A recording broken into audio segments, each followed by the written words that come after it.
Riot unveils League of Legends' new visual revamp for Summoner's Rift.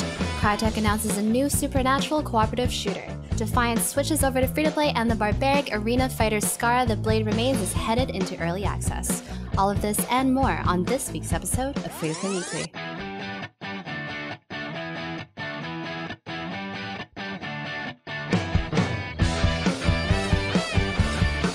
Keep calm and carry on. Riot Games just so happens to be changing League of Legends' iconic map Summoner's Rift. There's absolutely no reason to panic, right? As it turns out, the changes are entirely cosmetic, no need to sound the alarm.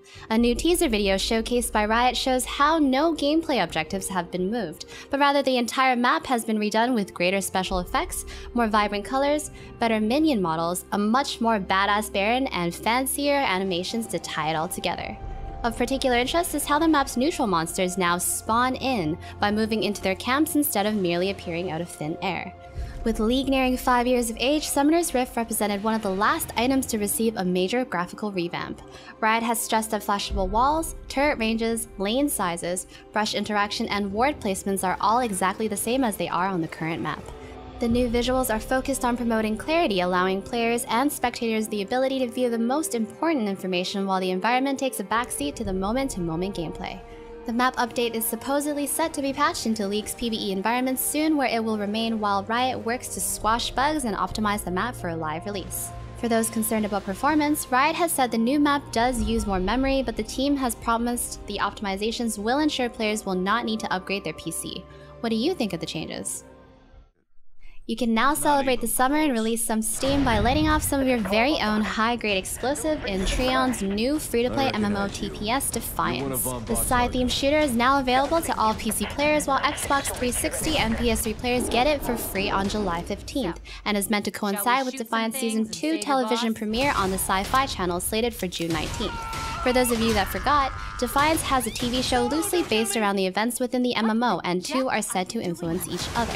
Those who previously purchased Defiance can expect to be showered in goodies through the game's Paradise Patron system, which rewards players with 30 days of daily garb grabs, experience increases, additional resources, and a cash shop discount. Players who aren't afraid of a little extraterrestrial bug juice or mutant corporate mongers can sign up and download the game through the Defiance official website.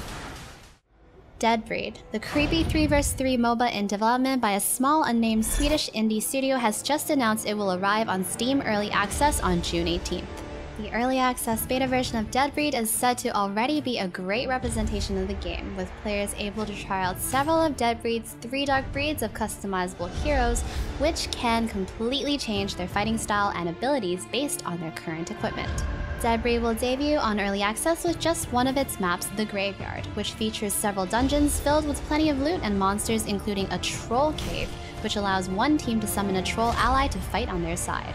While Deadbreed will be free to play once officially launched, players can opt to purchase one of several beta packages which come with closed beta access and a mix of deadly heroes, a special icon, in-game currencies, and more.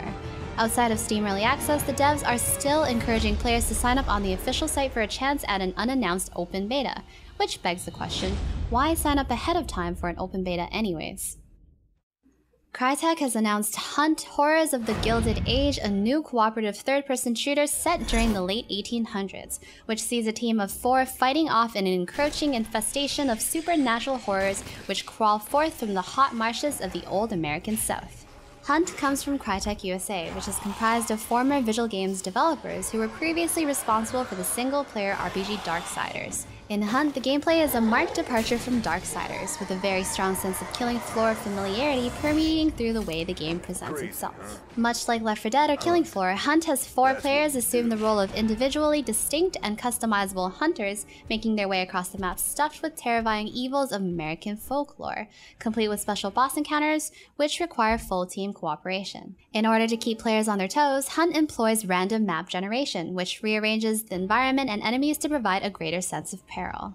While Crytek hasn't specifically come out and said Hunt will be free-to-play, it will be a part of the studio's Game as a Service, which already includes such free-to-play titles as their upcoming MOBA Arena of Fate and the military FPS Warface. Hunt: Horrors of the Gilded Age is set to enter closed beta on PC sometime later this year, but will also be released on unarmed consoles at a later date. Crytek plans to show off Hunt for the very first time this year at E3, where MMOBomb will be covering all the latest free-to-play titles.